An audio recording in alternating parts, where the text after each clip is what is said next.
నమస్తే, welcome to media debate. ఇక హైదరాబాద్ ఎర్రగడ్డలో 22.6 ఎకరాల విస్తీర్ణంలో 1100 కోట్ల వ్యయంతో 1000 పడకల అత్యాధునిక వసతులతో నిర్మించినటువంటి మర్రి చెన్నారెడ్డి టిమ్స్ సూపర్ స్పెషాలిటీ ఆసుపత్రిని ముఖ్యమంత్రి రేవంత్ రెడ్డి సోమవారం ఘనంగా ప్రారంభించారు. గాంధీ ఉస్మానియా నిమ్స్లపై భారం తగ్గించేలా రూపుదిద్దుకున్నటువంటి ఈ ఆసుపత్రి ప్రజలకు అందుబాటులోకి రావడం హర్షణీయమే అయినప్పటికీ దీని వెనుక రగులుతున్నటువంటి క్రెడిట్ వార్ ఇప్పుడు రాష్ట్ర రాజకీయాల్లో దుమారం రేగుతుంది. కోవిడ్ నేపథ్యంలో సనత్ నగర్, అల్వాల్, ఎల్బీ నగర్లలో టిమ్స్ ఆసుపత్రుల సృష్టి కేసీఆర్ మార్క్ విజన్. శంకుస్థాపన చేసి భూసేకరణ పూర్తి చేసి పనులు ప్రారంభించింది మేమే. కాంగ్రెస్ కేవలం టేప్ కట్ చేసి మా శ్రమను హైజాక్ చేస్తోంది అని బీఆర్ఎస్ గలమెత్తుంది. అంటే మొత్తానికి క్రెడిట్ మాది, కంప్లీట్ చేసింది మేము, బట్ ఈ యొక్క రిబ్బన్ కట్ చేసింది కేవలం కాంగ్రెస్ మాత్రమే అంటూ కూడా చెప్తా ఉంది బీఆర్ఎస్. రైట్గా చూద్దాం. బీఆర్ఎస్ నేతల హౌస్ అరెస్టులు, నిరసనలతో కోకాపేట, సనత్ నగర్ల వద్ద తీవ్ర ఉద్రిక్తతలు చోటు చేసుకున్నాయి. మరోవైపు కాంగ్రెస్ దీనికి ఘాటుగా సమాధానమిస్తూ ఉంది. మరి గత ప్రభుత్వం కేవలం కొబ్బరికాయలు కొట్టి ప్రాజెక్టులను గాలికి వదిలేసింది. అవసరమైన నిధులు కేటాయించామని కాంగ్రెస్ వాదిస్తోంది. ఆ పనులను వేగవంతం చేసి సిబ్బందిని నియమించి ప్రజా వైద్య రంగానికి ఊపిరి పోసింది రేవంత్ రెడ్డి నేతృత్వంలోని కాంగ్రెస్ ప్రభుత్వమే అంటూ మంత్రులు స్పష్టం చేస్తూ ఉన్నారు. ఇక ప్రతిపక్ష బీజేపీ ఇద్దరిది కూడా మాటల రాజకీయమే. కేంద్ర నిధుల వాటాను మరుగున పరుస్తున్నారంటూ కూడా ధ్వజమెత్తోంది బీజేపీ. అసలు టిమ్స్ నిర్మాణ క్రెడిట్ ఎవరిది? బీఆర్ఎస్ విజన్ కాంగ్రెస్ అకౌంట్లో పడిందా, లేక అసంతృప్తి ప్రాజెక్టును పూర్తి చేసిన బాధ్యత కూడా కాంగ్రెస్దేనా? ఈ హాట్ టాపిక్పై ఇవాళ మీడియా డిబేట్లో చర్చిద్దాం. మన మీడియా డిబేట్లో పార్టిసిపేట్ చేస్తూ ఉన్నారు బండారు రామ్మోహన్ రావు గారు, విశ్లేషకులు, అలాగే గిరికొండ రెడ్డి గారు, కాంగ్రెస్ రాష్ట్ర నాయకులు, గౌతమ్ ప్రసాద్ గారు, బీఆర్ఎస్ రాష్ట్ర అధికార ప్రతినిధి. Welcome sir, welcome to media debate అందరికీ. రైట్, రామ్మోహన్ రావు గారు మీరు చెప్పండి. ప్రధానంగా మనం చూస్తూ ఉన్నాం, ఇద్దరు పోటాపోటీగా పోతా ఉన్నారు. క్రెడిట్ మాది, ఒకవైపేమో బీఆర్ఎస్ మేము ఎవ్రీథింగ్ చేశాము, కంప్లీట్ చేసింది, అంటే కంప్లీట్గా దానికి నామకరణం చేయడమా, లేకపోతే దానికి శంకుస్థాపన చేయడమా, లేకపోతే ఎవ్రీథింగ్ మేము చేశాము, లాస్ట్కి చివరికి వచ్చారు, రిబ్బన్ పెట్టారు, కట్ చేశారు అంటూ కూడా రేవంత్ రెడ్డి మీద వేస్తున్నటువంటి వైనం కనిపిస్తూ ఉంది. మరోవైపేమో బీజేపీ కూడా కౌంటర్ ఇస్తూ ఉంది. సో మొత్తానికైతే తెలంగాణలో రాజకీయ రగడ ఈ యొక్క టీమ్స్ లేకపోతే ఆసుపత్రుల మీద పడతా ఉంది. దీన్ని ఏ విధంగా చూడొచ్చు? క్రెడిట్ ఎవరిదంటారు? ఇప్పుడు క్రెడిట్ చెప్పుకునే సమయమేనా ఇది? సంబంధించి మిత్రులు గౌతమ్ ప్రసాద్ గారికి, అలాగే కొండరెడ్డి గారికి, ఇతర మిత్రులకు మ్యూట్ చేసుకోండి, దయచేసి మ్యూట్ చేసుకోండి. రైట్, మిగతా వారు మ్యూట్ చేసుకొని మాట్లాడితే మనం కంటిన్యూ చేద్దామండి. నా ఉద్దేశం ఏంటి, ప్రజల క్రెడిట్ అంటున్నాను. ప్రభుత్వాలు శాశ్వతం, పార్టీలు శాశ్వతం కాదు. రైట్, ఇలా నాకు మొన్న మధ్యాహ్న సర్పంచ్ ఎన్నికలు జరిగింది.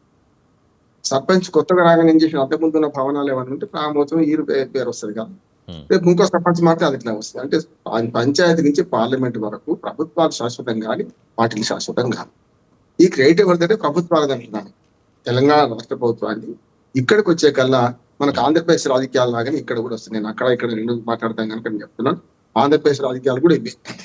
ఎందుకంటే కొత్త పార్టీ అధికారం రాగానే క్రెడిట్ అంతా మాదే అని పాత వాళ్ళు చెప్తారు, ఈ క్రెడిట్ మీది కాదు మాదే అని మీరు చెప్తుంటారు.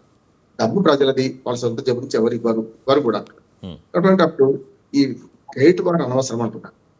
కానీ వాస్తవంగా చెప్పుకోవాలంటే 2022 ఏప్రిల్లో ఇప్పుడు టిమ్స్ 4 ఆలోచనలు కేసీఆర్ గారు, ఏ మాట కాపాడక కేసీఆర్ గారి టిమ్స్ ఆలోచన 4 చేసిండ్రు. గతంలో నిజాం హయాంలో ఉన్న 3 ఆసుపత్రులే యాక్చువల్గా నిజాంస్ మనకి నిమ్స్ కూడా, అట్లాగే గాంధీ హాస్పిటల్ కానీ, ఉస్మానియా కానీ. ఇప్పటి వరకు 60 ఏళ్ళ కాంగ్రెస్ పాలన పాతది, ఈ 15 ఏళ్ళ పాలన టీఆర్ఎస్ ది. ఈ 2 పరిపాలన మధ్య తెలుగుదేశం వచ్చింది అనుకోండి. ఇవన్నీ పరిపాలనలో కొత్త ఆసుపత్రి హైదరాబాద్ లో పెట్టరాలి. ఇది కారణం ఏంటంటే చాలా సార్లు మేము చూస్తుంటాం, జాతీయ రహదారులు వెంబడి యాక్సిడెంట్ అయితే సిటీ లోపలికి వచ్చి ఉస్మానియాలో, గాంధీలో మధ్యలో చచ్చిపోతున్నారు. యాక్చువల్గా సిటీ ఎంటర్ కాకుండా చచ్చిపోతున్నారు. కనీసం సిటీ ఎంటర్ కాకముందు శివార్లలో ఆసుపత్రులు ఉంటే మంచిదని చెప్పి 4 అత్యాధునిక ఆసుపత్రులను ఎయిమ్స్ తరహాలో మన టిమ్స్ నిర్మించాలనే ఉద్దేశంగా కేసీఆర్ గారు ఆలోచన అయింది. 2022 ఏప్రిల్లో ఈ మన శంకుస్థాపన చేశారు. ఆ తర్వాత అల్వాల్ ఒకటి, ఎల్బీ నగర్ ఒకటి, మనకు దక్షిణ భాగానికి ఉస్మానియా ఉంది. అయినా సరే ఇంకా శంషాబాద్ అవతల కట్టాలనే ఆలోచన ఉంది. ఈ 3 ఆసుపత్రులకు బడ్జెట్ మంజూరైంది, అసెంబ్లీ తీర్మానం చేసింది పూర్తి స్థాయిలో గత ప్రభుత్వాన్ని.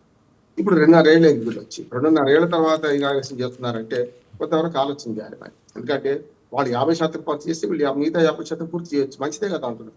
అవును. నువ్వు కాంగ్రెసా, తెలుగుదేశమా, లేకుంటే బీఆర్ఎస్ఆ, ఇంకో పార్టీ బీజేపీ అనే సమస్య లేదు. నేను స్పష్టంగా చెప్తున్నాను, ప్రభుత్వాలు శాశ్వతము, పార్టీ పనిచేయాల్సిందే. ఇవాళ ఇది ఒక వరం హైదరాబాద్ నగరానికి వైద్యపరంగా ఒక వరం అంటున్నాను. అది సనత్ నగర్ ఆసుపత్రి ప్రారంభిస్తుంది. ఇక ఉద్యోగుల విషయానికి వస్తే ఈ మధ్యన ఆనంద్ గారు మేము ఒక సర్వే చేసాం స్వచ్ఛంద సంస్థ నుంచి. ఉత్తర తెలంగాణ 6 జిల్లాలు గట్టిగా మాట్లాడుతూ ఒక ఖమ్మమును పక్కన నల్గొండ మహబూబ్ నడిచిపెడితే మిగతా అని చేసినాం. చేస్తే మాకు అర్థమైంది ఏంటంటే 2018, 2023 తర్వాత డాక్టర్ల రిక్రూట్మెంట్ లేదు ఈ రాష్ట్ర ప్రభుత్వం చేసి. 23 తర్వాత 23లో మనకు లాస్ట్ జరిగింది అదే. ఇవాళ ఇక్కడికి వచ్చిన ఆ సిబ్బందిని కూడా మేము చూస్తే మరి టిమ్స్ పోయొచ్చిన నేను సగం కంటే ఎక్కువ మంది వేరే ఆసుపత్రి నుంచి ట్రాన్స్ఫర్ చేశారు. కొత్తగా నియామకాలు చేయాల్సిన అవసరం లేదు. అందుకని ఈ ఆసుపత్రి నిర్మాణం ఎవరి సహాయంలో జరిగినా ప్రజలకు మేలు చేకూర్చేది, ప్రజలకు అవసరమైంది. ఇంకా 2 ఇప్పుడు ఆగస్టు, సెప్టెంబర్, అక్టోబర్ అంటున్నారు మనకు అల్వాల్ కూడా. అల్వాల్ ఆసుపత్రి పూర్తి అయితే, అట్లాగే ఎల్బీ నగర్ ఆసుపత్రి పూర్తి అయితే బాగుంటుంది. బడ్జెట్ రిలీజ్ చేయండి, వీరంత త్వరగా పూర్తి చేయండి. పాత ప్రభుత్వానికి ఏంటి వస్తుంది, కొత్త ప్రభుత్వం అశ్రద్ధ చేయలేదు కనుక అభ్యర్థిస్తున్నాను. ఇప్పుడైనా సరే ఈ 3 ఆసుపత్రులు పూర్తి చేసేసి ప్రజలకు అందిస్తే మంచిది. విద్యా ఆరోగ్యం విషయంలో ఎవరెంత చేసినా తక్కువే, ఇంకా చేయాల్సిన అవసరం ఉన్నది. సార్ ఇంకో విషయం, ప్రజలు గమనిస్తున్నారు కదా, ఎప్పుడు మొదలైంది, ఎప్పుడు కట్టిండ్రు, ఎంత కట్టిండ్రు, నిర్మాణ లెవెల్ అయితే కనపడతాయి కదా మనకైతే. సరే ఇక్కడ ఇంకొక విషయం చర్చించాలి. ఇప్పుడు అది ఓపెన్ చేశారు, రేవంత్ రెడ్డి ఓపెన్ చేశాడు హాస్పిటల్. మరి దాన్ని సందర్శించడానికి వెళ్తున్నటువంటి వీరిని అడ్డుకోవడం ఏంది, హౌస్ అరెస్టులు చేయడం ఏంది? ఇటు హరీష్ రావునే కానీ, దాంతోపాటు సబితా ఇంద్రారెడ్డిని కానీ, శ్రీనివాస్ యాదవ్ని కానీ ఎందుకు అసలు హౌస్ అరెస్టులు చేయాల్సిన అవసరం ఏమొచ్చింది? రెండు పార్టీలు తక్కువ ఆ గొడవ నేను పోను. కానీ ఇప్పుడు అరెస్టులు, తలుపులు బద్దలు కొట్టడాలు, లేకపోతే ప్రాజెక్ట్ పరిశీలనకు పోవడాలు, ఇవన్నీ మనం చూస్తున్నాం కదా. వాళ్ళ పార్టీ రాజకీయాలు.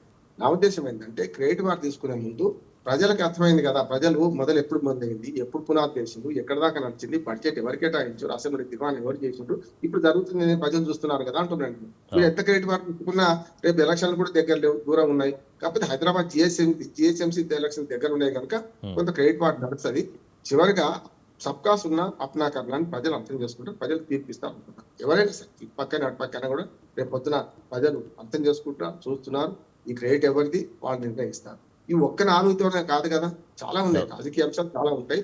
మన హామీలు అమలు ఇవన్నీ ఉంటాయి కనుక ఈ ఒక్క దాంతోనే మొత్తం ప్రభావితం కాదు. కానీ నాలాంటి వాడికి విద్య ఆరోగ్యాలు తప్పనిసరి ప్రజలకు అందాలనే వాడికి మాత్రం తప్పక 4 ఆసుపత్రులు వరం లాంటివి. ఒక రకంగా చెప్పాలంటే గేమ్ చేంజర్ లాంటి వాటి ఏ పార్టీకైనా. నేను చెప్తున్నాను కదా, 2.5 ఏళ్ళు అయింది వీళ్ళు వచ్చి. అంతకుముందు ఎట్లుంటది అంటే ఒక్కోసారి ఒక ప్రభుత్వం పోయి నెలలో పట్టి ఇనాగ్రేషన్ చేసిన అనుకోండి, పూర్తిగా వాళ్ళ క్రెడిట్ అనుకుంటారు. 2.5 ఏళ్ళు మేము కూడా నిర్మాణం చేసినాం అది అంటున్నారు కనుక ఇప్పటికీ ఆలస్యమైంది. దేర్ హాయ్ మాకు అందేర్ నహి అన్నట్టు ఆలస్యమైన దాన్ని జరిగింది. కానీ ఇప్పటికైనా సరే ఈ ఆసుపత్రితో పాటు ఇది ఇనాగ్రేట్ చేశారు, మిగతా ఆసుపత్రులు చేయడం. రెండోది నర్సింగ్ నుంచి మెడికల్ మన ఏమంటారు పారామెడికల్ కానీ మెడికల్ కానీ సిబ్బందిని నియమించి ఈ ఆసుపత్రులు నడుపుతున్నాం. లేకపోతే ఏమైతే అంటే స్పెషల్ సమాధానం కట్టుకున్నట్టు ఆసుపత్రులు కట్టుకుని ఏం లాభం, వైద్యం అందకపోతే. అందాల్సింది వైద్యం కాదు, అవుట్పుట్ రావాల్సింది ఏంటి? ఈ 4 ప్రధానంగా టిమ్స్ ఆసుపత్రుల్లో అవుట్పుట్ రావాలంటే సిబ్బంది నియామకం, 1000 బెడ్లు ఉన్నాయి కనుక అవసరమైన వైద్య పరికరాలు, దాంతో పాటు అత్యాధునిక సౌకర్యాలు కల్పించాల్సిన అవసరం ఉంది. ఒకనాటి పాత ఉస్మానియా మనం తీసేసి కట్టుకోలేకపోతున్నాం. ఇంకా చూసినాం అప్పుడు వరదలప్పుడు 2020లో మొత్తం 1వ ఫ్లోర్ దాకా నీళ్ళు వచ్చేసినాయి. మరి అది చూపి కడదామని రేవంత్ రెడ్డి గారు అంటారు, మంచిది అంటున్నాడు, కష్టం ఏం లేదు. అట్లాగే గాంధీ ఆసుపత్రిని గతంలో మార్చుకొని అక్కడ అప్పుడు కంగసామి కావచ్చు మార్చుకున్నాం, ఇది మన హుషరాబాద్ జైన్ ప్రాంతాల్లోకి. అట్లా ఎప్పటికప్పుడు అత్యాధునిక వైద్య సౌకర్యం అందించాల్సి ఉంది. ఇప్పటికీ వైద్యం పేదలకు అంత లేదు, విద్య పేదలకు అంత లేదు. అవి ఎంత పెట్టినా అంత తక్కువ లేదు. ముఖ్యంగా హైదరాబాద్ నగరాల్లో ఈ 4 ఆసుపత్రులు వస్తే నగరానికి పనికొస్తాయి. శివారు ప్రాంత 6 జిల్లాల వాళ్ళకు కూడా ఈ ఆసుపత్రులు పనికొస్తాయి. పూర్తి స్థాయిలో అవి ఇనాగ్రేట్ చేయమని. రైట్, ఒకసారి మనం గిరికొండ రెడ్డి గారితో మాట్లాడదాం.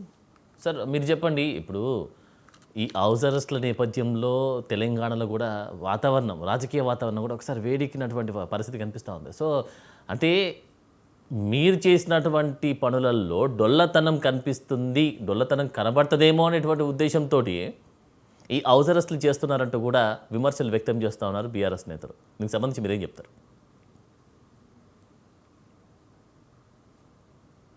మీ మ్యూట్లో ఉందండి, ఒకసారి అన్మ్యూట్ చేసి మాట్లాడరా. సందృటి వీక్షకులకు అదేవిధంగా యాజమాన్యానికి ప్యానెల్లో ఉన్న మిత్రులందరికీ నా తరఫు నమస్కారాలు. ఇప్పుడు ఎట్లా ఉంది రాజకీయాలు అంటే, ఏది చేసినా ప్రతిదీ రాజకీయ యాంగిల్లో చూడడం అనేది ఏదైతే ఇవాళ బీఆర్ఎస్ పార్టీ చేస్తూ ఉందో, రాష్ట్రంలో పాలకులుగా 10 సంవత్సరాలు ఉన్నారు. వాళ్ళ తదనంతరం కాంగ్రెస్ పార్టీ వాళ్ళను తిరస్కరించి కాంగ్రెస్ పార్టీని ప్రజలు ఆదరించి మరి ఓటిచ్చి ప్రభుత్వాన్ని ప్రజాప్రభుత్వం తేవడం జరిగింది. రేవంత్ రెడ్డి సారథ్యంలో ఏర్పడ్డ కాంగ్రెస్ ప్రభుత్వం గత పనుల్లో మంచిని కొనసాగిస్తూ మిగతా వాటిని ప్రక్షాళన చేస్తూ, అదేవిధంగా ఏది ఎమర్జెన్సీ అవసరమో దాన్ని మరి బడ్జెట్లు ఉన్నా లేకున్నా అడ్జస్ట్ చేస్తూ పాలన కొనసాగించే విధంగా హెల్త్ని, విద్యని మరి రెండింటిని అదేవిధంగా పాలనాపరమైన దాంట్లో ముందుకు వెళ్ళే దిశగా ప్రయత్నం చేస్తూ ఉంది. ఇది ఈ ప్రభుత్వం ఈ ప్రభుత్వం మీద బురద జల్లే విధంగా ఇంతకుముందు పెద్దలు చెప్పిండ్రు, మిత్రులు రామ్మోహన్ రావు గారు చెప్పిండ్రు. వాస్తవం, ఎవరు చేసినా దాన్ని కంటిన్యూ చేసి ప్రజలకు అందుబాటులో తెచ్చిన గొప్ప పనిని ఇలా తీసుకున్నందుకు వాళ్ళు కృతజ్ఞతలు చెప్పాలి ముఖ్యమంత్రి గారికి. అది పోయి ఎక్కడ మాకు కాంగ్రెస్కు మరి మంచినేం వస్తుందని చెప్పేసి ఏదైతే ఇట్లాంటి కార్యక్రమం తీసుకుంటారో అది కరెక్ట్ పద్ధతి కాదు. రాజకీయాలు ఎక్కడ చేయాలో అక్కడ చేస్తే బాగుంటుంది తప్ప ఒక అవసరమైన పనిని కంటిన్యూ చేసి ప్రజలకు అందుబాటులో తెచ్చినందుకు మరి రెడ్డి గారు ఒక నిమిషం అండి, రెడ్డి గారు కొంచెం బ్యాక్ వెళ్ళి మాట్లాడతారా? ఫ్రేమ్ అవుట్ అవుతుంది. Right, okay, done. అయితే ఇప్పుడు ఎట్లుందంటే వాళ్ళ పరిస్థితి పాపం పెనం నుంచి పోయి పొయ్యిలో పడ్డారు. పాపం ఎటు మనసున పట్టక ఏదో ఒక కార్యక్రమం ముందేసుకొని తిరుగుతా ఉన్నారు.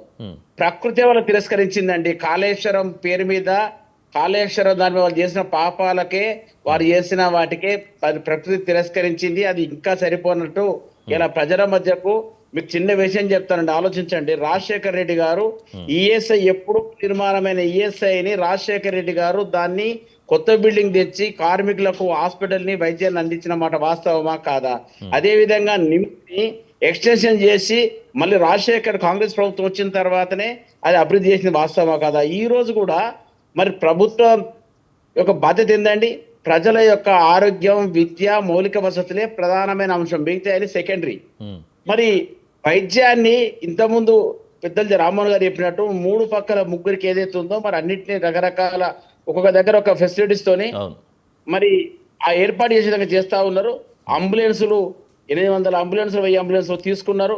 అదే విధంగా ఆరోగ్యశ్రీ గురించి వీళ్ళు ఆరోగ్యం గురించి మాట్లాడుతూ ఉన్నారు.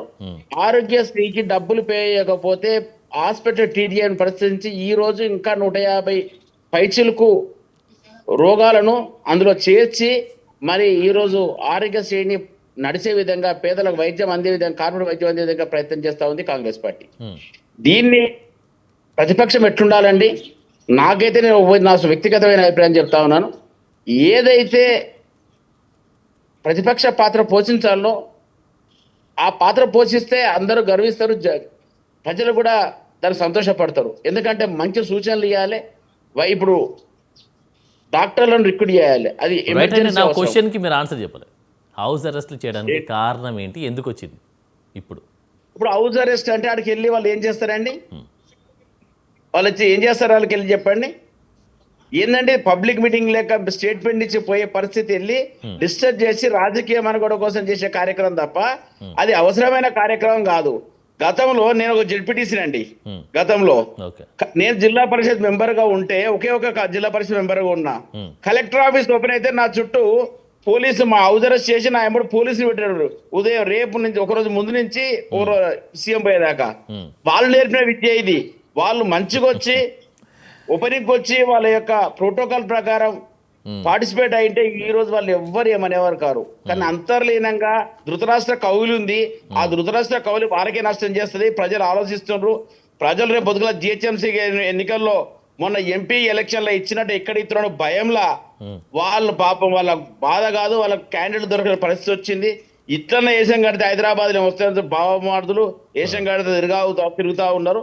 వాళ్ళ పరిస్థితి అయిపోయింది. అంటే ఇప్పుడు ఈ ఈరోజు హాస్పిటల్ ఆరోగ్యం విషయంలో పట్ల- క్రెడిట్ ఇద్దామా వాళ్ళకు? బీఆర్ఎస్కి సంబంధించి క్రెడిట్ ఇద్దామా హాస్పిటల్స్ విషయం? అవునండి, మీరు మీడియా ద్వారా మిమ్మల్ని అడుగుతున్నాను, ఇది ఎవరింట్లోకి వెళ్ళి కట్టిరండి? ఇది ప్రజల ప్రభుత్వము. ప్రజలు ఏ ప్రభుత్వం ఉన్నా ప్రజల సొమ్ముతో కంటిన్యూ చేయాల్సిన పని అది. దానికి క్రెడిట్ ఏంటంటే నాకు అర్థం కావట్లే. కంటిన్యూ అయిపోయాను, ఒక్కటనే కంప్లీట్ అయిపోయాను. అంటే సమయం అయిపోయింది అప్పటికి. అరే నేను ఏమంటున్నా, ఎమర్జెన్సీ అవసరాలను పక్కన పెట్టి పెట్టరాని దగ్గర డబ్బులు పెట్టి తీసుకోవాల్సిన అవసరం ఎందుకు వచ్చిందండి? నేను ఏమంటున్నాను, వాళ్ళు అభివృద్ధి చేసే ఉద్దేశం ఉన్నప్పుడు చేసిర్రు, ఓపెనింగ్ చేసిర్రు. ఈ ప్రభుత్వం ఎండ్ అయ్యేటప్పుడు వచ్చింది అనుకోండి, ఇంకో ప్రభుత్వం కంటిన్యూ చేస్తుంది. అది పెద్ద పని కాదు కదా.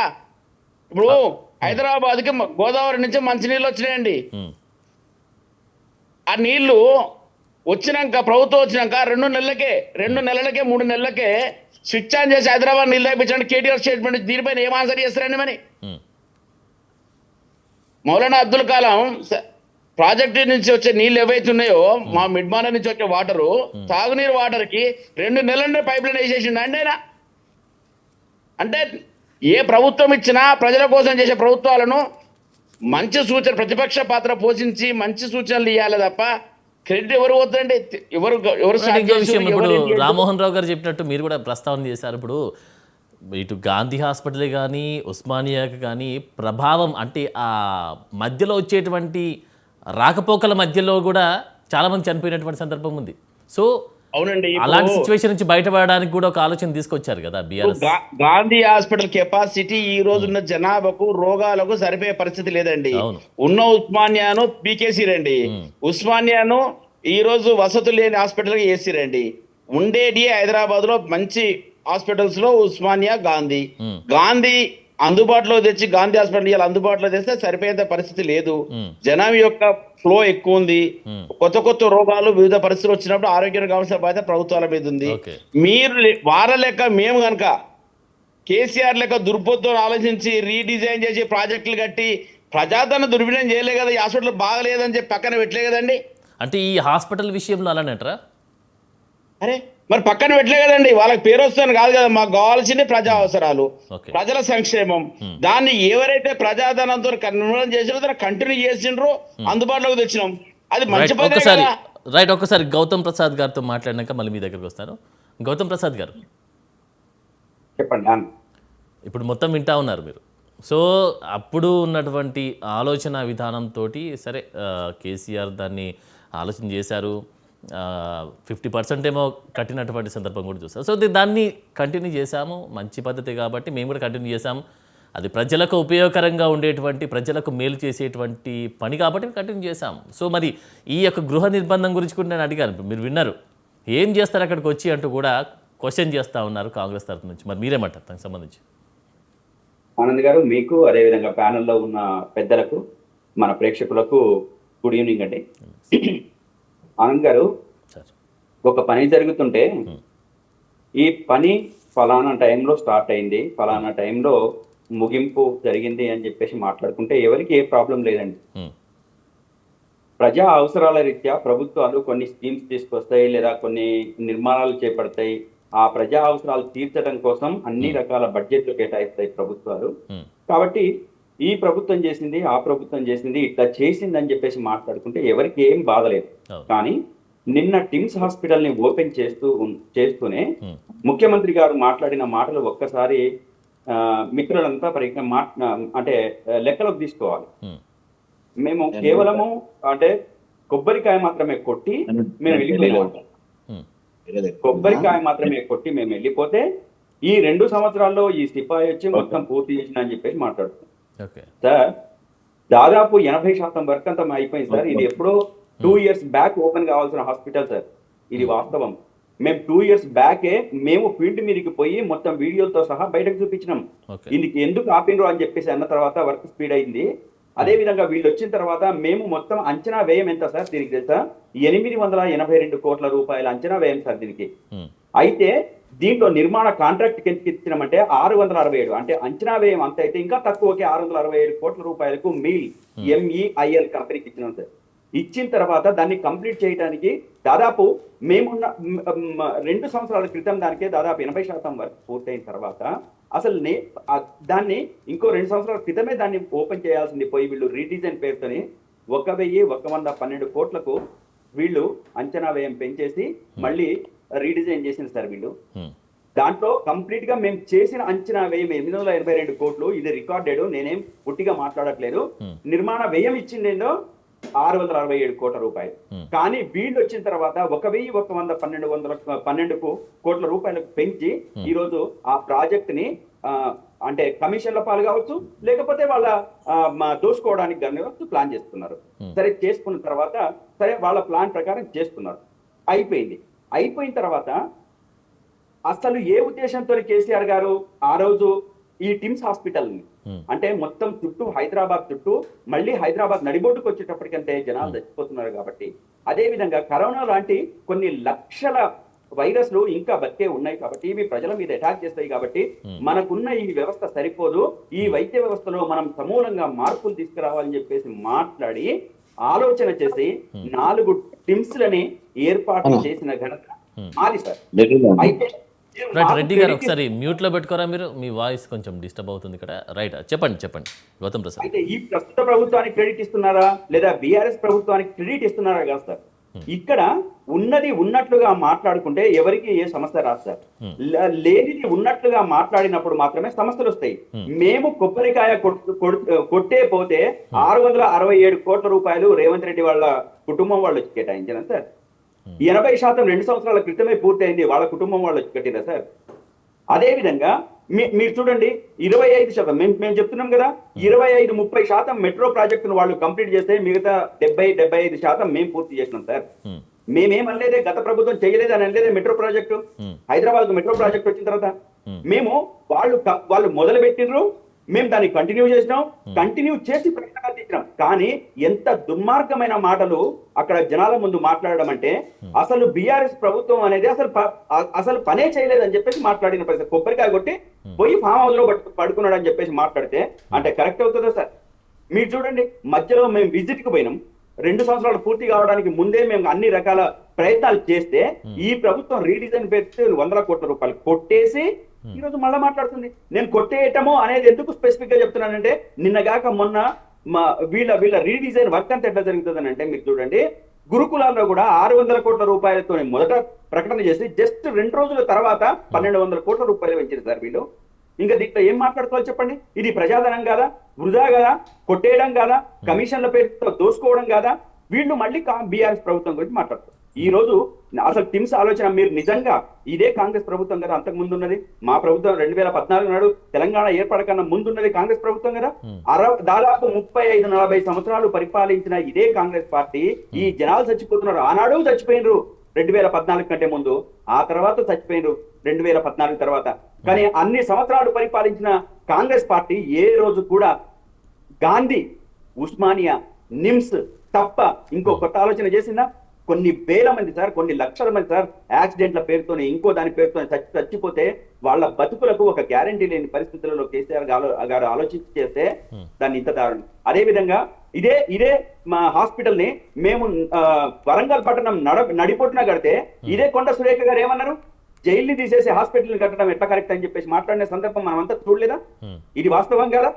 అంటే మీకు హాస్పిటల్ ప్రయారిటీలా, జైలు ప్రయారిటీ? జైలు ఎక్కడ ఉండాలి, హాస్పిటల్ ఎక్కడ ఉండాలి? నగరం నడిబొడ్డులో అదేవిధంగా ప్రజలకు అందుబాటులో ఉండేది హాస్పిటల్ ఉండాలి. ఊరికి అవతల దూరంగా ఒక శిక్ష పడ్డ నేరస్తుడికి దూరంగా జైలు ఉండాలి. కానీ దాన్ని ఎద్దేవా చేస్తూ, దాన్ని అవహేళన చేస్తూ హేళనగా మాట్లాడిన సందర్భం ఈ ముఖ్యమంత్రి గారు అదేవిధంగా ఈ కొండా సురేఖ గారు వీళ్ళంతది కాదా? అంటే మేము చేసిన పనులు మీ ప్రభుత్వం వచ్చిన తర్వాత కంప్లీట్ చేయండి, కానీ మా ప్రభుత్వం గత ప్రభుత్వం ఇది చేసింది అని చెప్పేస్తే అంటే తప్పేముంది? మేము వేదికల సాక్షిగా మాట్లాడాం, అసెంబ్లీలో సాక్షిగా మా కేసీఆర్ గారు ఇదే కాంగ్రెస్ పార్టీ ప్రవేశపెట్టిన ఆరోగ్యశ్రీ పథకం గురించి కొనియాడిన సంగతి గుర్తులేదా? వాస్తవం కాదా? మేము దాన్ని 5 లక్షలు ఉన్నది 10 లక్షలు తీసుకుపోయినాం. వీళ్ళు ఈ రోజు ఆరోగ్యశ్రీని పడుకోబెట్టి ఇప్పుడు మీరు మీరు మీరు ఆన్లైన్ లో వచ్చే కొట్టండి. నేనేం కొట్టను. ఆన్లైన్ లో ఇప్పుడే ఆరోగ్యశ్రీ బకాయిలు ఉన్నాయి. ఆరోగ్యశ్రీ హాస్పిటల్స్ ఇప్పుడు మొత్తుకుంటున్నారు. వాస్తవం కాదు చెక్ చేయండి. మేము పెండింగ్ పెట్టినామని చెప్పేసి మాట్లాడుతున్నారు వీళ్ళు. ఆరోగ్యశ్రీని 5 నుంచి 10 లక్షలు పెంచింది మేము సార్. అన్ని రకాల వసతుల్ని అందుబాటులోకి తెచ్చింది మేము సార్. అటువంటిది వదిలిపెట్టేసి వాస్తవ పరిస్థితిని పక్కన పెట్టేసి వాస్తవాలు మాట్లాడకుండా అవాస్తవాల మీద ఎప్పుడైతే పరుగులు పెడతారో అప్పుడు మేము అడ్డుపడతాము. ఇప్పుడే కాదు ఎప్పటికైనా అడ్డుపడతాము. మేము 46 ఫ్లైఓవర్లు కట్టినాం సార్. వీళ్ళు వచ్చిన తర్వాత సుమారు 6 నుంచి 7 జేబులో కత్తెరలు పెట్టుకొని ఓపెన్ చేసినారు. మేమేమనలేదే. వీళ్ళు సభలు పెట్టుకుని అప్పటికే 89. మరి కాంగ్రెస్ వాదిస్తుంది పెండింగ్ లో అంటే మీరు కొబ్బరికాయ కొడితే ఆ పనులను వేగవంతం చేసి మరి సిబ్బంది నియమించి ప్రజా వైద్య రంగానికి ఊపిరిపోసింది రేవంత్ రెడ్డి నేతృత్వంలోని కాంగ్రెస్ ప్రభుత్వమేనంటూ కూడా మంత్రులు చెప్తా ఉన్నారు. మీరేమో క్వైట్ ఆపోజిట్ చెప్తా ఉన్నారు. ఏది వాస్తవం అంటారు? ఆరోగ్యశ్రీ ఎవరు ఇచ్చిన డబ్బులు? ఇప్పుడు వాస్తవ పరిస్థితి ఇప్పుడు ఆరోగ్యశ్రీ 10 లక్షలకు ఎవరు చేసిరండి? ఇప్పుడు నేను చెప్పడం కానీ కాంగ్రెస్ పార్టీ వాళ్ళు చెప్పడం కానీ అవసరం లేదు సార్. మీరు చాట్ జీపీటీ ఓపెన్ చేయండి. ఏదైనా ఇంజన్స్ ఉన్నాయి కదా, చాలా ఉన్నాయి కదా, మీరు కొట్టి చూడండి. ఎవరు ఎంత కేటాయించారు, మా పని రెడ్డి గారు ఒక క్వశ్చన్ అడిగారు. ఆరోగ్యశ్రీ డబ్బులు 10 లక్షలకు ఎవరు చేసిరండి? ఎవరు చేసినారు? మీరు చేసినరా? మేం చేసినాం వచ్చిన తర్వాత. తీయండి లెక్క. మేం చేసినాం లెక్క మీరు చూడండి. 2 నుంచి 5 మీరు చేసిరండి, 5 నుంచి 10 మేము చేసినామండి. తెలుసుకోవాలండి. ఎందుకండి తెలుసుకోండి. మీరు వాస్తవాలు మాట్లాడకుండా మేము అన్ని చేసినామని చెప్పేసి మాట్లాడితే మీరు మరో నిజం ఎప్పుడు అబద్ధం కాదులేండి. నిజం ఎప్పుడు అబద్ధం కాదు. నిజం ఎప్పుడు అబద్ధం కాదు. ఎవరు చేసినా మేము ఇప్పుడు మీ మాట నేను అంగీకరిస్తున్నా. మేము కొబ్బరికాయ కొట్టి ఇంట్లో పడుకున్నామా? మీరు కొబ్బరికాయ కొట్టించబడుకున్నారా కూడా మనం అనే తప్పుడు ఎవరండి? మీరు వినండి.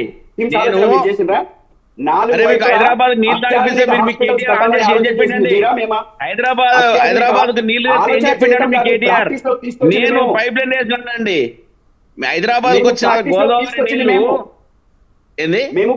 మేము ఆలోచన ఒకటే చేయలేదు. నిధులు కేటాయించడం, కాంట్రాక్టర్ తీసుకొచ్చాం. ఎక్కడండి నిధులు సరిపోకుండా? వినండి, నిధులు కంప్లీట్ మీరు కాంట్రాక్టర్కే పిలిచి ఇవ్వకపోతే ఈ ప్రభుత్వాలు ఏలేని పరిస్థితి వచ్చిందండి. మీరు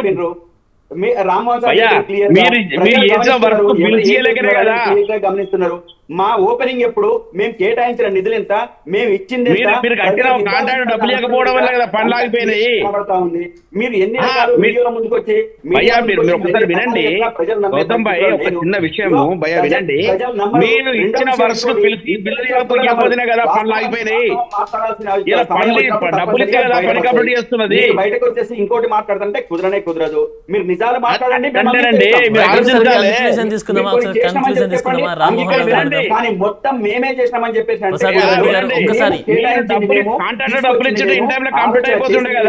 నిర్మాణ పనులు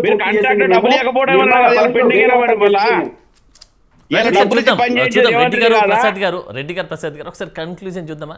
ఇప్పుడు రామ్మోహన్ రావు గారు ఉన్నారు, వారు వింటా ఉన్నారు మొత్తం కంప్లీట్గా దాని గురించి ఒకసారి వివరణాత్మకమైనటువంటి విశ్లేషణ అందిస్తారు. ఒకసారి చూద్దాం. రామ్మోహన్ రావు గారు మీరు చెప్పండి. అంటే మాట ఇప్పుడు గతంలో కేసీఆర్ గారు రాగానే, తెలంగాణ రాగానే ఆరోగ్యశ్రీ రేవంత్ రెడ్డి మన వైఎస్ రాజశేఖర రెడ్డి గారు పెట్టిందని తీసేయలే కదా, తీసేయడం అవసరం కూడా లేదు ఖచ్చితంగా. దాన్ని కానీ ఫీ రియంబర్స్మెంట్ మంచి పథకాలను ఎన్నోసార్లు బహిరంగ సభలో కూడా చెప్పారు కదా. అది నా ఉద్దేశం అంటే పరిపక్వత అంటున్నాను, స్పష్టంగా చెప్తున్నాను. ఎందుకంటే రెండోది, ఇప్పుడు ఇంతకుముందు మన రెడ్డి గారు చెప్పింది ఏంటంటే అది ఉదాహరణ కరెక్ట్. ఎందుకంటే నాది కూడా భూమి పోయింది ఏంలా ప్రజ్ఞాపూర్లో, ఏది మన పైప్ లైన్ కోసం. చివరికి వచ్చినట్టు ఇనాగ్రేషన్ చెప్పాను కదా, సర్పంచ్ పోతే కొత్త సర్పంచ్ వస్తే ఇనాగ్రేషన్ చేసుకుంటారు, తప్పు కాదంటున్నాను. కానీ ఇప్పుడు ఏమైందంటే ఆరోగ్యశ్రీ 10 లక్షలు పెంచింది కానీ చాలా వరకు పెండింగ్ లో ఉన్నాయి. రెడ్డి గారు చాలా వరకు పెండింగ్ లో ఉన్నాయి. ఒకటి. రెండోది ఏంటంటే 2 చోట్ల ఉద్యోగాలు ఉన్నాయి ఇప్పుడు రాష్ట్ర ప్రభుత్వం ఇచ్చేదాన్ని. ఒకటేమో విద్య, రెండోది ఆరోగ్యము, 3 పోలీసు. విద్యది ఏమైంది అంటే మెల్లమెల్లి టీచర్ రిక్రూట్మెంట్ ఉండాలి. ఎందుకంటే ప్రభుత్వ స్కూళ్ళలో చేరేది తక్కువైంది, ఎక్కువ మంది ప్రైవేట్ స్కూల్ చెప్తుంది. మిగిలిన 2 కదా, ఒకటేమో ఆరోగ్యము, 2 పోలీసు.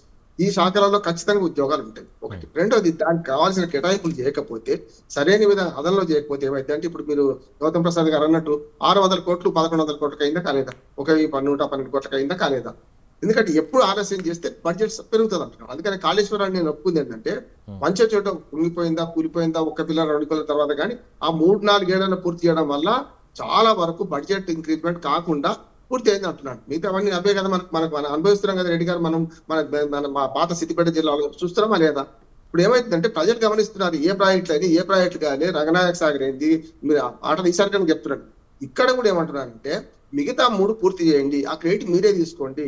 ఆలోచనతో పాటు కొంత నిధులు కేటాయించారు, వాళ్ళు చేసిందని అభినందిద్దాం. వాళ్ళు కొంత మొదలు పెట్టారు, మేము చేసినామంటే ఎవరు వద్ద అంటున్నారు మీరు అంటారు, మిమ్మల్ని అంటున్నాను నేను. 2.5 ఏళ్ళు అయిపోయింది కదా, ఇప్పుడు మరొక 2 ఏళ్ళు ఉన్నది మీ ప్రభుత్వం. ఈ 2 ఏళ్లలో మీరు చాలా ఆలోచన చేస్తున్నారు. నిజంగా ఫ్యూచర్ సిటీ కట్టి చూపించండి, రేపు ఫ్యూచర్ సిటీ కట్టండి, లేకుంటే మూసి ప్రక్షాళన చేయండి. వచ్చే ప్రభుత్వం మీద వస్తుందా లేకుంటే బీఆర్ఎస్ వస్తుందా బీజేపీ వస్తుందా తెలియదు కదా, వాళ్ళు ఆ క్రెడిట్ తీసుకుంటారు. అప్పుడు ఏం చేస్తారు మనం? అందుకని ఏమంటున్నారంటే ప్రభుత్వాలు శాశ్వతంగా పార్టీలు శాశ్వతం కాదు, మీరు చేసే పని మీరు చేయండి, మీరేం తొందరగా చేయండి, సమయం లేదు. నిజంగా చెప్పాలంటే ఇప్పుడు మీరు మొదలుపెట్టే పనులు ఏమైనా పూర్తి కావాలంటే 2.5 ఏళ్ళు సరిపోతాయి. కనుక ఈ పని పూర్తి చేయండి. మూసి ప్రక్షాళన అంటున్నారు, ఇంకా అక్కడే ఉన్నది, ఎక్కడ వేసిన గొంగలు అక్కడే ఉన్నది. అట్లాగే ఫ్యూచర్ సిటీ అంటున్నారు, ఎక్కడ వేసిన గొంగలు అక్కడే ఉన్నది. దాన్ని పూర్తి చేసే ప్రయత్నం చేయండి, మొదలు పెట్టండి. కనీసం ఇంకోరు వచ్చినప్పుడు ఏం చేస్తారు, లేకుంటే మీరే వస్తే మీరే చేద్దరు. 30 ఏళ్ళ దాకా మీరే అధికారం అంటున్నారు కదా. పునాది రాయి లేకుండా, పునాది రాయి ఎప్పుడు కనపడది రెడ్డి గారు. మనకు పునాది రాయి కనపడదు, పైన భవనం కనపడుతుంది, కానీ పునాది రాయి లేకుండా భవనం నిలబడుతుందా? ఇది కూడా అంతే అంటున్నాను. ఇద్దరిని అంటున్నాను, నేను స్పష్టంగా చెప్తున్నాను. ఈ ప్రతిపక్షాలు ఈ రాజకీయ ఆటలు ఆడుతుంటే ఏమైతే ప్రజలు నవ్వుకుంటుంటారు కదా. నేను వెనకట్లాగా పేరు వెనకటంటే కప్పిపుచ్చొచ్చు, ఇప్పుడు అట్లా కాదు కదా. పునాది వేసిన కానించి మొదలు పెడితే ఇప్పటిదాకా వివిధ దేశాల్లో ఏముంది అంటే ఒక్క క్లిక్ చేస్తే మొత్తం మనకు అరచేతిలో స్వర్గం ఉంది, అరచేతిలో సమాచారం ఉంది అని బయటపడతాయి కదా. దానివల్ల ఏమవుతుంది అంటే గౌతమ్ ప్రసాద్ గారు అనేది ఏంటంటే వాళ్ళు శంకుస్థాపన చేసి కొబ్బరికాయ కొట్టి పీకుంటూ ఆడ పోయిన పామాదులు వండుకుంటే బాధేసింది కానీ వాళ్ళకి, అంతే కదా. మరి కాదు, 500 కోట్లు ఖర్చు పెట్టు, 1000 కోట్లు ఖర్చు పెట్టు, మేము కంటిన్యూ చేస్తామని ఎందుకు చెప్పలేకపోతున్నారు అంటున్నాను. కేసీఆర్ గారు ఆ మాట చెప్పింది కదా, ఆరోగ్యశ్రీ మంచిది, రాజశేఖర రెడ్డి గారు పెట్టినా సరే, రాజశేఖర రెడ్డి గారు తెలంగాణ ద్రోహి అయినా సరే స్పష్టంగా ఆయన దుప్పుకుంటా అన్నాడు. ఫీజు రింబర్స్మెంట్ మంచిది అంటున్నాడు. ఇప్పుడు ఫీజు రింబర్స్మెంట్ గురించి ఒక మాట చెప్తాను. మనకు అధికారంలో ఉన్న వాళ్ళకి రాళ్ళు పడితే కదా, నాలాంటి వాడు కూడా అధికారాన్ని ప్రశ్నిస్తాడు కదా. సమస్య ఏంటంటే ఇప్పుడు MBA రకరకాల టెక్నికల్ కోర్సులు పాస్ అయిన వాళ్ళకు ఫీజు సర్టిఫికెట్లు ఇస్తలేరు. నా విద్యార్థులు ఇక్కడే వచ్చింది సార్ ఇట్లా అవుతుంది అని చెప్పి మేము లేఖ రాసినాం. అంటే ఇప్పుడు ఏమవుతుందంటే సర్టిఫికెట్లు ఇస్తే ఫీజు 36,000 బాకున్నారు, ఒక్కొక్క దానికి 3 ఏళ్ళది బాకున్నారు, ఎట్లా అని వాళ్ళు అడుగుతున్నారు. 3 ఏళ్ళ బాకీ అంటే వాళ్ళ బాకీ మేమైతే కడతామని మీరు అనొద్దు. బాకీ అనేది తండ్రి చచ్చిపోతే కొడుకులకు వస్తుంది బాకీ, అందరూ పంచుకోవాల్సిందే కదా. అట్లా ప్రభుత్వాలు పోతే ఇంకో ప్రభుత్వానికి బాకీ వస్తుంది, వాళ్ళ బాకీ మేమైతే కడతాం. అంటే ఒక మాట, ఒక చిన్న సబ్మిషన్ సార్, చెప్పండి. వాళ్ళు అంతకు ముందు ఒక సబ్మిషన్ మీకు, వాళ్ళు అంతకు ముందు 2,500 కోట్ల రూపాయలు అప్పు పెట్టిపోతే మేము కట్టినాం సార్, మొత్తం 19,500 కోట్ల రూపాయలు మేము ఇచ్చినాం. కరెక్ట్ అంటున్నాను. ఇప్పుడు అంతేందుకు నిన్న డబ్బులు అది మన బకాయి, పాత బకాయి ఎవ్వరు వద్దంటలేరు. ఉండలేడు కదా ఇప్పటి బకాయి కాదు. మీరు 2014 కాంట్రాక్టర్లు ఎందుకు చేస్తలేంటే వర్క్స్ ఎందుకు చేస్తారో చెప్పండి, చేయకపోతేనే కదా. ఉండలేడు కదా, ఒక్క మాట చెప్పి ముగిస్తాను. ఇప్పుడు ఏమైతుందంటే నేను సర్పంచ్ల సదస్సులో బషీర్బాబు ప్రెస్ లో పాల్గొన్నాను. నేను కూడా ప్రజ్ఞాపూర్ సర్పంచ్ చేసిన, ఎంపీ ప్రెసిడెంట్ చేసిన. నేనేమంటున్నానంటే అప్పుడు ఏదైతే ఇప్పుడు సర్పంచ్ల సంఘాలు మొత్తుకుంటుంది, చాలా వరకు కమిషన్ ఇచ్చడానికి కాంట్రాక్ట్ బిల్లులు ఇస్తున్నారు. మరి సర్పంచులు, పాత సర్పంచులు పోయి కూడా 2025 డిసెంబర్లో పోయింది కదా, అంతకు ముందు మరి అప్పుడెప్పుడో పోయింది కదా, 2 ఏళ్ళు అయింది కదా, వాళ్ళు బిల్లులు వస్తున్నారని మొత్తుకుంటున్నారు. మనం ఇవ్వాల్సిందే అంటున్నాను. నేను ప్రభుత్వం మాత్రం వాళ్ళ బాకీ మేమైతే కడతామంటే నడవదు కదా. ఎవరైనా సరే, మీరైనా తప్పే, వాళ్ళని తప్పే, బొచ్చుటోడు అన్నది తప్పే అంటున్నాడు. ప్రభుత్వాలలో పనులు జరగాల్సిందే, సాధ్యమైన తొందరగా జరిగితే బడ్జెట్ పెరగకుండా ప్రజాధనం దుర్వినియోగం కాకుండా అవుతుంది. మీరు క్రెడిట్ వారు తీసుకోండి, ఎవరు వద్దన్నారు, క్రెడిట్ తీసుకోండి, ఎవరు వద్దన్నారు, కానీ క్రెడిట్ కోసం 2-3 ఏళ్ళు ఆపాల్సిన అవసరం లేదు. నిజంగా చెప్పాలంటే ఈ 3 ఆసుపత్రులు అల్వాల్ అయితే రోజు చూస్తున్నాం, 2 ఏళ్ళ గారు మన ప్రజ్ఞాపూర్ నుంచి వస్తున్నా చూస్తామా చూడమా? అల్వాల్ ఆసుపత్రి ఎక్కడ ఉంది చెప్పండి, ఇంకెందుకైతే లేదు. వీళ్ళని తొందరగా చేద్దాం. పోయినసారి మన జిల్లా మంత్రి కదా, మనకు మన దామోదర రాజనరసింహ ఏమన్నాడు, ఆగస్టులో ప్రయత్నం అన్నాడు, ఇది జూన్ లో చేస్తామన్నారు. ఏది టిప్స్ శరత్ నగర్ది జూన్ పోయింది, ఆగస్టు లోనే అయింది. కనీసం ఈ మిగతా ఆసుపత్రులు ప్రారంభించండి. మీరు రాజకీయ పోరాటం వద్దు, ప్రజలకు సేవ చేసే ప్రయత్నం చేయండి. అవకాశం ఇచ్చిండ్రు. నా ఉద్దేశం అయితే వచ్చే 5 ఏళ్ళు ఉంటారా తర్వాత సంగతి. మీకు ఇచ్చింది 5 ఏళ్ళు, 2.5 ఏళ్ళు అయిపోయింది, 3 ఏళ్ళు అవస్తున్నది. ఇక 2 ఏళ్ళు మనకి చేయాల్సిన పని ఏమన్నా ఎలక్షన్ వస్తుంది వాళ్ళ తర్వాత. కనుక వీలైనంత తొందరగా ఈ పనులు పూర్తి చేయండి. 4 వైపుల ఆసుపత్రులు కావాలి. అట్లాగే ఇంకొక మాట కూడా చెప్తాను, ఇంకొక 3వ పైప్ లైన్ వేస్తున్నారు మీరే. ఇప్పుడు మనకు ఎల్లంపల్లి నుంచి హైదరాబాద్ కు నీటి పైప్ లైన్ పక్కనే మన రాజీవ్ రోడ్ పట్టి వేస్తున్నారు కదా, మంచిదే అంటున్నాను నేను. సరిపోవు రేపు పొద్దున. నేను ఇంకో మాట అంటున్నాను, మిగతా కేసీఆర్ కి వదిలిపెట్టిన ఊరుకోకండి. రేపు పొద్దున కాళేశ్వర ప్రాజెక్ట్ లో మనకు కేశవాపూర్ దగ్గర రిజర్వాయర్ కట్టాల్సింది, బస్వాపురం అని అయినాయి. కేశవపురం కట్టండి, కట్టి హైదరాబాద్ చుట్టూ రింగ్ రోడ్ మొత్తం రింగ్ లైన్ వేయండి, మీకే గ్రేడ్ వస్తుంది కదా అంటున్నాను నేను ఒక్క మాట చెప్పి ముగిస్తాను. 6వ నిజాం 7వ నిజాం 6వ నిజాం మొన్న పుట్టినరోజు జరిగితే నీ ఇద్దరి గురించి మాట్లాడినాను. మన భారతదేశంలో ఒక దేశంగా ఉన్నది మన హైదరాబాద్ అంటే హైదరాబాద్ తెలంగాణ స్టేట్, హైదరాబాద్ స్టేట్ అంటే ఆనాడు మన ఒక దేశానికి ఉన్న వనరులన్నీ మనకు ఉన్నాయి. మనకు అదృష్టం హైదరాబాద్ అనేది, మనకు ఆంధ్రలో ఏడుస్తున్నారు మనం. కానీ మనం నవ్వేటోని ముందర జారి పడవద్దు, నడిపదాలు జారి పడవద్దు. మీ ఇద్దరు పార్టీలు వేరే కావచ్చు, కానీ మనం తెలంగాణ ప్రైడ్, మనం తెలంగాణ గర్వంగా జరుపుకుందాం. మీరు చేయండి అభివృద్ధి, వాళ్ళ విమర్శ చేయండి. లేకపోతే ఏమైంది అంటే మీరు కొట్టుకుంటే అవతల సందుకుంటే అవతల ఇప్పుడు వస్తూనే ఉన్నారు. మళ్ళీ హైదరాబాద్ ఎలక్షన్స్ వస్తున్నాయి. తెలంగాణ మీద దాడి చేయడానికి ఆంధ్రప్రదేశ్ మళ్ళా నాయకులు వస్తూనే ఉన్నారు. రేపు అది ఇంకా ఇబ్బంది అవుతుంది అంటున్నాడు. రెడ్డి గారు కొంచెం బ్యాక్ ఉండి మాట్లాడారా? ఇప్పుడు మీరు చెప్పేటువంటి బాగుంది, కానీ బట్ ఏంటంటే క్షేత్రస్థాయిలో ఇప్పుడు రామ్మోహన్ రావు గారు చెప్పినట్టు పెండింగ్లో ఉన్నటువంటి వాటిని పూర్తి చేస్తే వాటి ప్రభావం ఇప్పుడు చాలా తక్కువ ఉంది. ఎలక్షన్స్ కూడా చాలా దగ్గర వచ్చినటువంటి సందర్భం కూడా కనిపిస్తూ ఉంది. ఇప్పుడు రాబోయే ఎలక్షన్స్ కూడా ప్రభావం పడే అవకాశం ఉంది. పెండింగ్ పనులు కంప్లీట్ కాకుండా ఇప్పుడు మనం టాపిక్ కాదు కానీ ఒకసారి డిస్కస్ చేస్తాను. గ్యారంటీలకు సంబంధించి కానీ హామీలకు సంబంధించి కానీ కొన్ని పెండింగ్లో ఉన్నాయి అన్నట్టుగా కూడా మీ మీద విమర్శలు వస్తూ ఉన్నాయి. సో వీటన్నిటి మీద కాన్సన్ట్రేషన్ పెడితే తెలంగాణ ప్రజలకు బేలు చేసేటువంటి పనులు చేస్తే ఇంకా మీ మీదనే ఇప్పుడు రామ్మోహన్ రావు గారు చెప్పినట్టు మీరే అధికారంలోకి రావచ్చు.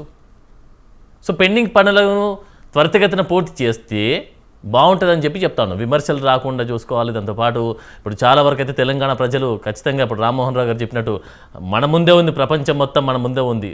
ఒక క్లిక్ చేస్తే మనం ఏం చేసాం, గతంలో ఏం చేసాం, ఇప్పుడు ఏం చేస్తున్నాం అంటే ప్రతిదీ కూడా తెలుసుకుంటున్నారు. అంతా అప్పుడున్నటువంటి సిచ్యువేషన్ కాదు కాబట్టి సో త్వరితగతిన పూర్తి చేస్తే బాగుంటుందని కూడా వ్యక్తం చేస్తాను. దీనికి సంబంధించి మీరేం చెప్తారు?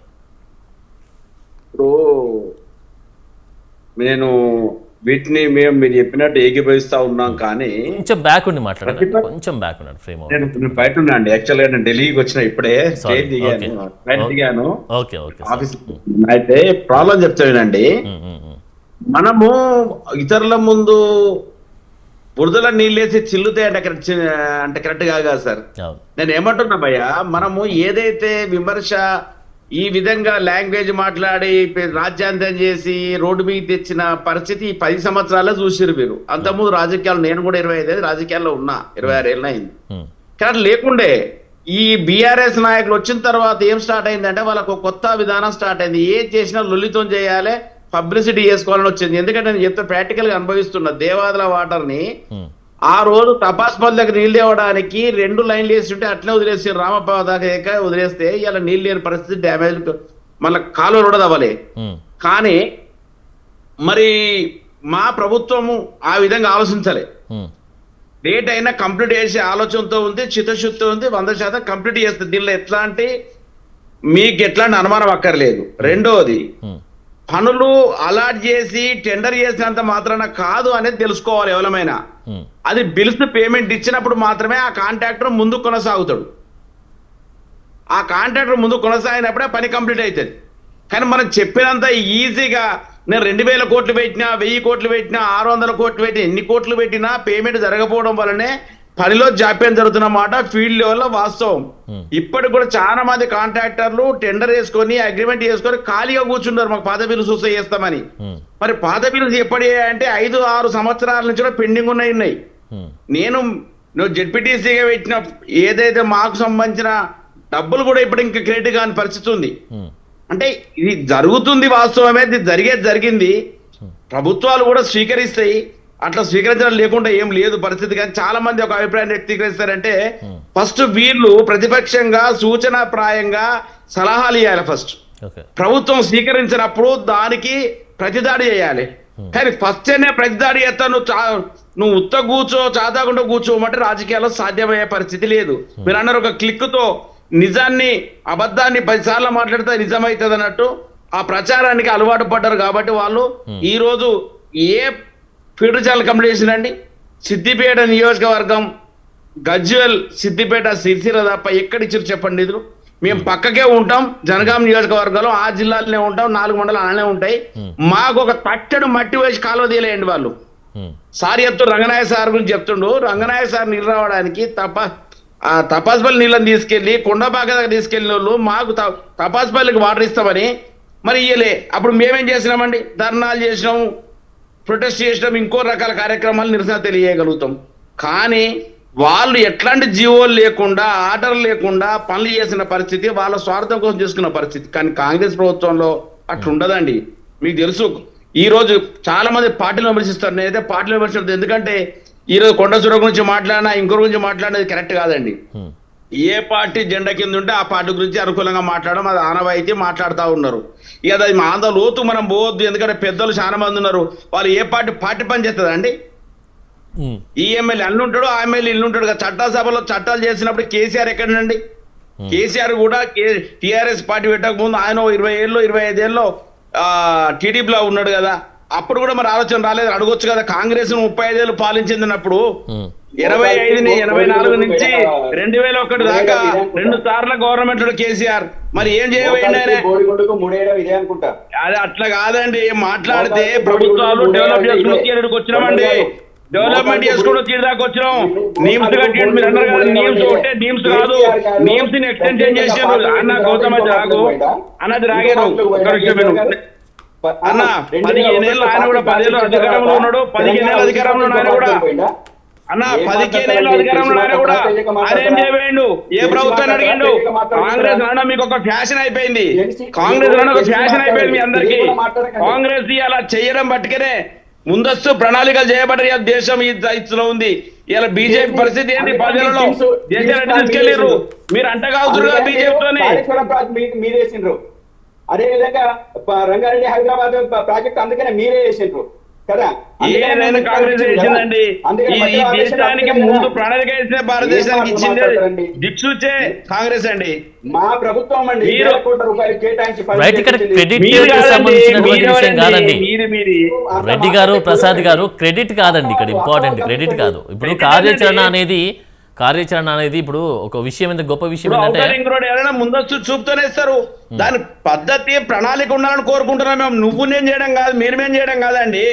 ముందస్తు ఆలోచనతో ప్రభుత్వాలు పాలించాలి. దాన్ని కంటిన్యూ చేస్తే మనం వాళ్ళని హ్యాట్సాప్ చెప్పాలి తప్ప నేను నాకే రావాలి క్రెడిట్. నీ క్రెడిట్ ఎక్కడితే? ప్రజల సొమ్ము, ప్రజలు ఎలక్ట్ చేసిర్రు, నీకు ప్రజలు నౌకరిచ్చిర్రు, నౌకరి పూర్తి చేయి. కానీ నేను నీ అంత లెక్క నేను చేసిన నువ్వెవరు చేయడం, నేనెవరు? నా అధికారం ఇయ్యలే, కింద పడేసిర్రు, అయిపోయింది. తప్పు చేస్తే ప్రజలు 5 ఏళ్ళకు ఒకసారి నిన్ను తిరస్కరించినాను, ఎక్కడో దగ్గర కూర్చోవాల్సిందే. కానీ ఆ ప్రతిపక్ష పాత్రను పోషించమంటున్నాం మేము. ప్రతిపక్ష పాత్రలో కాంట్రవర్సీ లేకుండా పోషించమంటున్నావు. చెయ్యి, కాంట్రవర్సీ చేసే కాడ చెయ్యి. నువ్వు చేయచాతగాలే దోసుక తిన్నావు, రాష్ట్రాన్ని అప్లపాలు చేసినావు, కాలువలను కంటిన్యూ చేయలే, ఎక్కడ కూడా ఒక తట్టడి మట్టి పోయలే. ఏమైనా కాళేశ్వరం చెప్తారు, కాళేశ్వరం నీళ్ళు ఎక్కడికి వచ్చాయండి? వెళ్ళా స్వయం కాళేశ్వరం, నేను కూడా వెళ్ళా ప్రాజెక్ట్ దగ్గరికి. ఎక్కడికి వచ్చినాయండి? వినండి, మీరు ఆరోగ్యం విషయానికి వస్తే చెప్తా ఉన్నాను. ఆరోగ్య విషయంగా ప్రభుత్వం చిత్తశుద్ధి ఆలోచిస్తుంది. కాంగ్రెస్ ఇప్పుడు కాదు, రాజశేఖర రెడ్డి దగ్గర మీరు చూసిర్రు. నేను చెప్పాను, ఇది చేస్తాయి, నిమ్స్ డెవలప్ చేసిండ్రు, గాంధీని డెవలప్ చేసిండ్రు. ఏ ప్రభుత్వాలు వచ్చినా ఎంతో కొంత డెవలప్ చేయాల్సిన చేస్తాయి, ఎక్కువ తక్కువ. కానీ మన పాత్ర ఎంతో ఆలోచించాలి. కాంట్రాక్ట్ బిల్ ఇవ్వకుండా అయిపోతే దానికి మీరు కంటిన్యూషన్ చేయాలంటే ప్రభుత్వం యొక్క పరిస్థితులు ఏది వసతులు అనుకూలంగా ఉన్నాయో మీరు రామ్మోహన్ గారు చెప్పినట్టు 3 హాస్పిటల్ ఇంకా మిగతా 3 కంప్లీట్ చేస్తే 100%. దానికి ప్రభుత్వం ప్రణాళిక ఉన్నది. డాక్టర్లను కూడా, ఎంప్లాయీస్ కూడా మరి రిక్రూట్ చేయడానికి సిద్ధంగా ఉన్నారు. నిన్న ఆయన మంత్రి గారు స్వయంగా మరి చెప్పడం జరిగింది ఫైనాన్స్ శాఖకి, కొత్త డాక్టర్లు కావాల్సిందే. పరిస్థితులు అట్లా లేవు. ఎందుకంటే డాక్టర్ రిక్రూట్మెంట్ లేకుండా హాస్పిటల్ ఎంత పెద్దగా కట్టినా ప్రభుత్వం అనగానే నాకు ఒక నానుడు ఉందండి. నేను పర్సనల్లీ చెప్తున్నా, రామ్మోహన్ భాయ్తో ఏకీభవించి చెప్తున్నా. ప్రభుత్వం అనగానే ఏమవుతుందంటే స్కూల్ అయినా బిల్డింగ్ కట్టాలి, అలా టీచర్లు గారు మౌలిక వసతులు ఉండొద్దు. ఏ ప్రభుత్వం అయినా కానీ హాస్పిటల్ బిల్డింగ్ కాదండి, మౌలిక వసతులు లోపల వాడే ఇన్ఫ్రాస్ట్రక్చర్ చాలా ఇంపార్టెంట్ అండి. మనం దెబ్బతరుచుకోవడం కాదు. ఈ రోజు సూపర్ స్పెషాలిటీ హాస్పిటల్లో ఎక్కువ డబ్బు పెట్టేంత ప్రభుత్వాల దగ్గర ఉన్న చిత్తశుద్ధి లోపించిందనే మనం అందరం ఒప్పుకోవాలి. ఈ 70 ఏళ్లలో కూడా ఇంకా కార్పొరేట్ హాస్పిటల్ ఏమో లాభాలలోకి వెళ్ళిపోతున్నాయి అంటే పేదోని పుట్టగొట్టే దశ వచ్చినాయి. మనం ఎన్ని సంక్షేమ పథకాలు ఇచ్చినా ఒక చిన్న రోగంతో లక్షలు దోసుకుంటున్నాయి. దీని మీద మనం సూపర్విజన్ కోల్పోయినాం. మన అందరం బాధ్యులమే. అలా ఈ ప్యానెల్లో కూర్చున్న వాళ్ళము, మీరు, మేము అందరం బాధ్యులమే దానికి. ఒక్కొక్క నేను స్వయంగా DCHO DMHO తీసుకెళ్లి మొన్న కరోనాలో ప్రైవేట్ హాస్పిటల్ రిటర్న్ కట్టించిన పైసలు నేను కంప్లైంట్ చేసి. నేను ఎందుకు చెప్తున్నా అంటే భయ్యా, ఇది దేని దాన్ని మాట్లాడుకుందాం. కానీ మనం అందరం ఒక ప్రతిపక్ష పాత్రలో ఉన్నప్పుడు కరెక్ట్ సూచన ఇవ్వాలి. కానీ ప్రోగ్రామ్ చేస్తా నేను ఇక ధర్నాకే దిగుతా. నువ్వు వెళ్ళిన తర్వాత నువ్వు ఏ స్టేట్మెంట్ ఇచ్చినావు? మీటింగ్ పెడతావా? మేము పెట్టినాం అట్లా. మేము కూడా మీరు చెప్తే కదా వాటర్ నువ్వు ఓపెన్ చేసిన మేము వచ్చి లొల్లి పెట్టుకున్నామా? ఇంకా చాలా ప్రాజెక్టులు కట్టాం, లొల్లి పెట్టుకున్నామా వచ్చి? ఎందుకు చేస్తున్నావు ఇది? నువ్వు రాజకీయ దుర్బుద్ధం చేసినప్పుడు కంపల్సరీ ఎవరి ప్రభుత్వాలు ఉన్నా చేస్తారు. ఇలా ధర్నా చౌక్ అయితే ధర్నా చేసుకోవద్దు అంటారా? ధర్నా చౌక్ హాస్పిటల్కి ఏం పని నీకు? నీ గురించి చెడు మాట్లాడితే కంప్లైంట్ చేయి. రాజకీయ విధానపరమైన ఆలోచన చేయాలి తప్ప నువ్వు ఏదో లోపల పెట్టుకొని నేను కార్యక్రమం చేసి అరెస్ట్ చేశాను, నాకు ప్రోగ్రామ్ ఇస్తారు, మా మీద దాడి చేస్తారని టాపిక్ డైవర్ట్ పాలిటిక్స్ లో కలవకుంట కుటుంబం సిద్ధాస్తులు. ఆ టాపిక్ డైవర్ట్ పాలిటిక్స్ లో సిద్ధమైనరు. అందుకే ప్రజలు గ్రహించారు, పక్కన పెట్టారు. సొంత వాళ్ళ చెల్లె చెప్తుందండి దోసుకున్న పైసలు వంచలేదని. మేము చెప్పన్నా అండి. రైట్ ప్రసాద్ గారు, కవిత మీద చెప్తుంది కదా. ఆనంద్ గారు చూడండి ఆనంద్ గారు చెప్పండి. ఇక్కడ నేనేమంటున్నానంటే ప్రభుత్వము చేసే పనులు సరిగ్గా చేసేది ఉంటే ఎవరైనా సలహాలు సూచనలు ఇస్తారు. మేము ఇప్పటిదాకా ఏ సలహా ఇచ్చినా ఏ సూచన చేసినా వాళ్ళు స్వీకరించిన పరిస్థితి లేదు. మేము స్ట్రగుల్ చేసేదాకా వాళ్ళు ముందుకెళ్ళిన పరిస్థితి లేదు. మీరు చూడండి, మీరు నల్గొండ నుంచి నీళ్లు ఎత్తుకోపోతున్నారని చెప్పేసి కానీ అన్నప్పుడు ఈ గవర్నమెంట్ పట్టించుకోలేదు. అదేవిధంగా కేసీఆర్ గారు నల్గొండలో మీటింగ్ పెట్టేదాకా కూడా నీళ్లు రాలేదు. ఆ తర్వాతనే నీళ్లు వచ్చినాయి. కాళేశ్వరంలో నీళ్లు ఎత్తిపోయట్లేదు అని చెప్పేసి మేము చెప్తే వాళ్ళు పట్టించుకోలేదు. మేము ప్రాజెక్ట్ ని విజిట్ చేసి నీళ్లు చూపించిన తర్వాతనే మళ్ళీ నీళ్లు వచ్చినాయి. అదేవిధంగా భయ్యా చిన్న మీకు చెప్తున్నాను, కాళేశ్వరం ప్రాజెక్ట్ లో రిజర్వ్ అయిన వాటర్ కాదు, ఫ్లో అవుతున్న వాటరు. గేటు బంద్ చేయలేదు. గేట్ బంద్ చేసినప్పుడు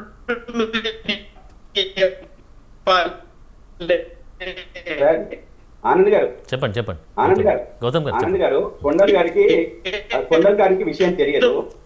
నేనేమంటున్నానంటే లక్ష్మీ బ్యారేజ్ దగ్గర ఉన్న వాటరు ఫ్లో వాటరు సార్.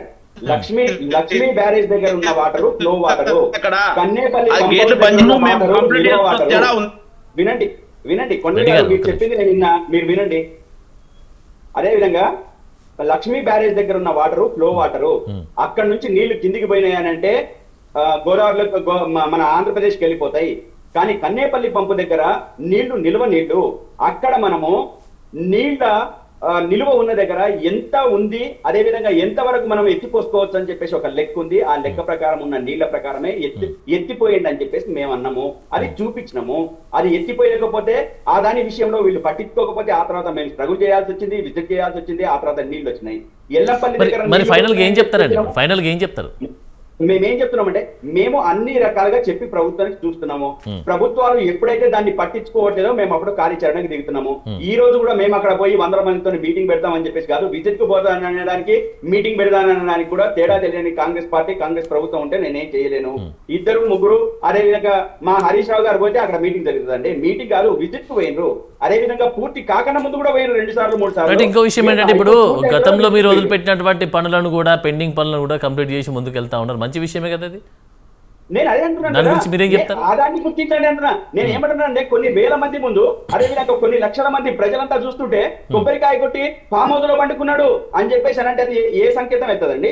నేను అదే అబ్జెక్షన్ చేస్తున్నా. మీరు కొనసాగి అవును, మీరు గతంలో మేము చెప్తున్నాం కదా, మీరు మెట్రో కావచ్చు, ఆరోగ్యశ్రీ కావచ్చు, ఇంకోటి కావచ్చు, ఏదైనా కొనసాగిస్తే మేము ఓపెన్ గా చెప్పినాం. మీరు కొనసాగించడం మంచి చేసారు, మేము మంచి చేస్తామని చెప్పినాం.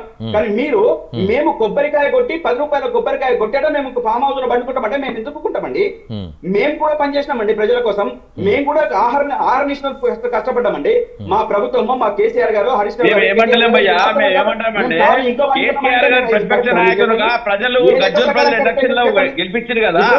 కాదు. నేనేమన్నా ఆ కొండలు గారు కొంచెం ఆగాలి. రామ్మోహన్ రావు గారు ఇందాక పంచాయతీ సర్పంచ్ల మీటింగ్ పోయిందండి. అక్కడికి పోయి ఆయన మాట్లాడి విషయం తెలుసుకొని వచ్చి మనకు విషయం చెప్తున్నాడండి. మీరు పోయినంత మాత్రం అవుతుందా అని చెప్పేసి అంటే కరెక్ట్ అవుతుందా? నా మాట కరెక్ట్ అవుతుందా? మీరు ఏం చేసిండ్రు, ఏం పని చేసినాడో పోయి కూర్చొని వచ్చిండ్రు అని అంటే కరెక్ట్ అవుతుందా? ఆయన విన్నాడు, చూసిండు, మాట్లాడిండు, అన్ని విషయాలు తెలుసుకుని అవునండి ఇగో ఇట్లా జరిగిందని చెప్తేనే కదా కరెక్ట్. దాన్ని స్వీకరిస్తాం కదా. కానీ మేము కొబ్బరికాయ కొట్టి ఇంట్లో పండుకున్నామని చెప్పేసాను అంటే మేము స్వీకరించాలి, వాళ్ళు అన్నది మేము పడాలి, అదే విధంగా వాళ్ళు ఇష్టం వచ్చినట్టు తిడితే మేము పడాలి. మేము పడమండి, పడము. ఇది తెలంగాణ పౌరుషము, తెలంగాణ గడ్డ. మీరు కూడా ఉండొచ్చు. మిమ్మల్ని అడ్డం ఉన్న వాళ్ళని మేము ఎట్లా అడ్డం దొరికించే రేపు ప్రభుత్వాలకు వస్తాం.